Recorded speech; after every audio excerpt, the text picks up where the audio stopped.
तो ये वीडियो रिश्तों के बारे में है कि हमें रिश्तों को बनाए रखने के लिए, वो कोई भी रिश्ता हो सकता है। अगर आप किसी मैरिज में हैं तो हस्बैंड और वाइफ का रिश्ता, अगर आप लव में हैं तो आपके पार्टनर के साथ आपका रिश्ता, पेरेंट्स के साथ आपका रिश्ता, भाई बहन के साथ आपका रिश्ता। इन सारी चीज़ों में एक चीज़ जो मैंने खुद के एक्सपीरियंस से समझी है वो ये है कि हम रिश्ते में ना ईगो को हमें पूरी तरीके से डिसॉल्व करना होगा।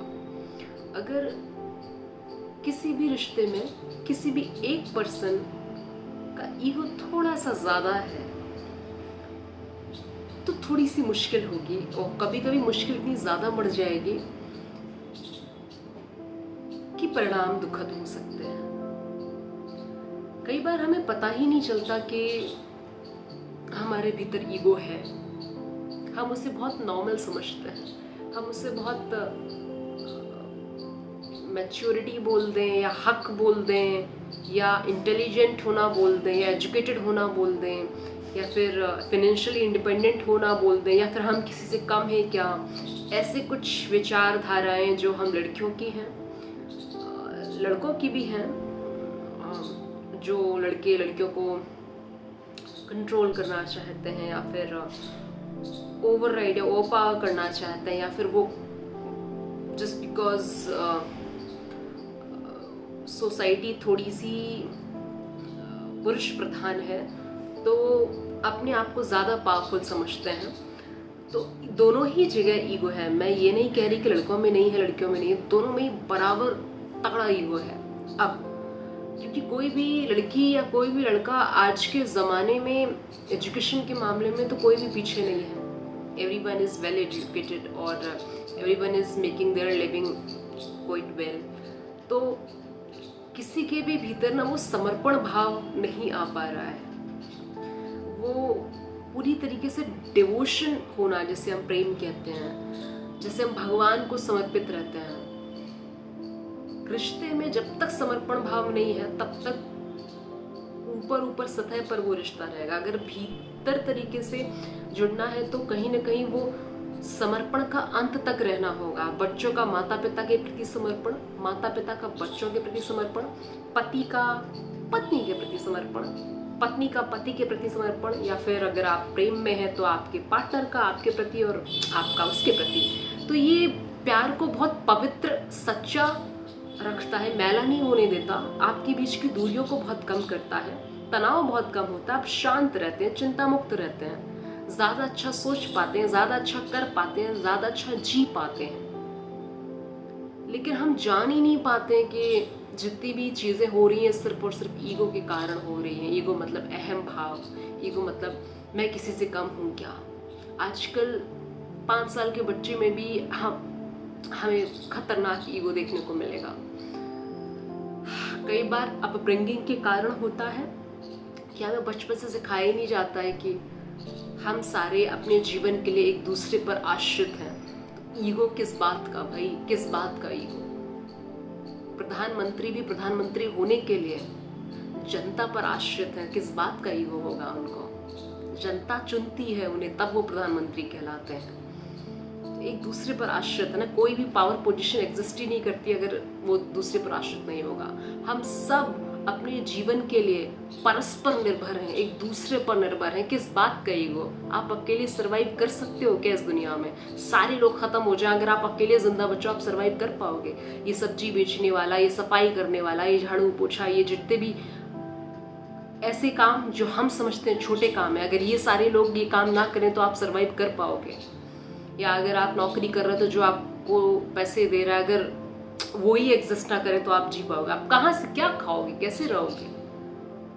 तो ये बहुत इम्पोर्टेंट है इस चीज़ को समझना कि हम किस बात का अहम रखते हैं। जाति, धर्म, अमीरी, सुंदरता, ये कैसी बचकानी सी चीज़ों पर हम गुरूर करने लग जाते हैं। या फिर पेरेंट्स अगर रिच हैं तो पेरेंट्स की को लेकर ये गुरूर बच्चों में आ जाता है। तो धीरे धीरे जब हम समझदार हों, 25 तक तो समझ ही नहीं आएगा कि आपके भीतर ईगो है भी।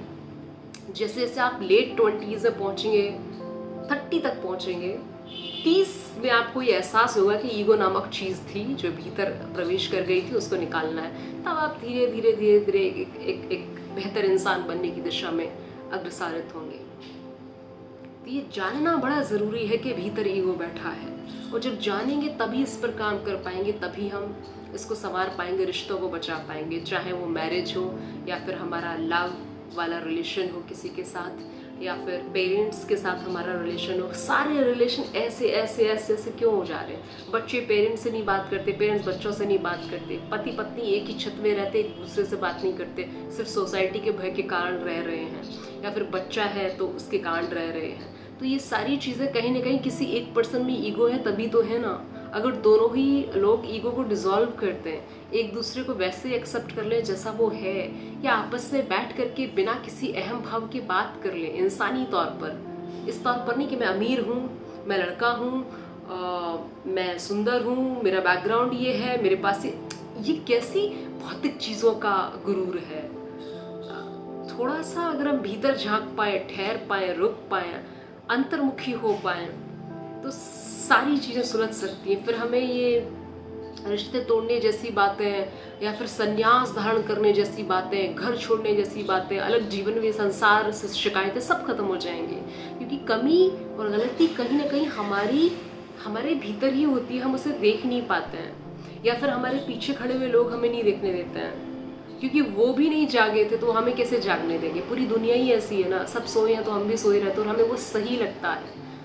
कई बार हमारे पीछे जो हमारे गाइड हैं, जो हमारे मेंटोर हैं, जिन्हें हम अपना सब कुछ मानते हैं, वो ही ईगो से पूरे सर से लेकर के पांव तक भरे पड़े हैं, तो वो आपको एहसास ही नहीं होने देते कि आप गलत कर रहे हो। मैं पेरेंट्स की बात कर रही हूँ कहीं ना कहीं। अगर वो ही ये बोले कि ये गलत है, इसको डिसॉल्व करो, तो पहले वो खुद तो खाली हो। तो ये बहुत ज़्यादा ज़रूरी है। अगर वो खाली नहीं हो रहे तो आप तो जागो। आप में तो इतनी अवेयरनेस होनी चाहिए, आप में तो इतनी सजगता होनी चाहिए, ये बुद्धि होनी चाहिए। ये बहुत बड़े वरदान हैं जिन्हें हम सजगता कहते हैं, अवेयरनेस कहते हैं, विजडम कहते हैं, बुद्धि कहते हैं, बुद्धिमान होना कहते हैं। ये सबको कहाँ हासिल होता? सबको सिर्फ शरीर हासिल होता। बाकी सारी चीज़ें हम यहाँ पर खुद पर काम करके कमाते हैं। तो बुद्धि कमाई जाती है, सजगता कमाई जाती है, शांति कमाई जाती है। हमें लगता है ये सब मिल जाता है, मिलता कैसे है? आप कमाते हो, काम करते हो उस पर ठहर कर, तब मिलता है। ये तो आप पैसों से भी नहीं खरीद सकते, जिसकी मैं बात कर रही हूँ। सजग रहना पैसों से खरीद पाओगे कैसे? जब तक ठहरोगे नहीं, सजग रह नहीं पाओगे। जागृत होना पैसों से खरीद पाओगे? पैसों से गुरु तो मिल जाएगा जो तुमको ज्ञान देगा कैसे जागृत होते हैं। जागृत होने के लिए तो आपको खुद ही संघर्ष करना पड़ेगा ना, खुद ही तप करना पड़ेगा ना, तब जागोगे ना। तो ये बहुत ज़्यादा इम्पोर्टेंट है, ये छोटी छोटी सी चीज़ें जो कि बहुत बड़े बड़े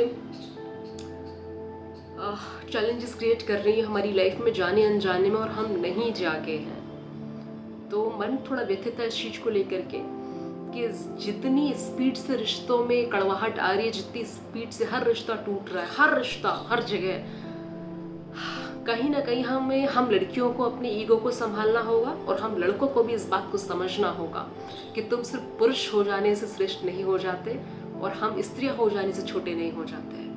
या अगर तुम्हारी एजुकेशन बड़ी शानदार, बड़ी फैंसी है तो उससे तुम महान नहीं हो जाते, या अगर कोई तुम्हें पद प्राप्त है तो उससे तुम हमसे बड़े नहीं हो जाते। यहाँ पर सब इंसान पहले है, उसके बाद कुछ और है। अगर तुम बड़े हो भी जाते हो तो अगर तुम्हें कोई दिल से प्यार नहीं कर रहा, तुम्हारा दिल से सम्मान नहीं कर रहा, तो तुम क्या पद के बेसिस पर प्यार हासिल करोगे? तो वो तो प्यार है ही नहीं, छलावा मिला है तुम्हें।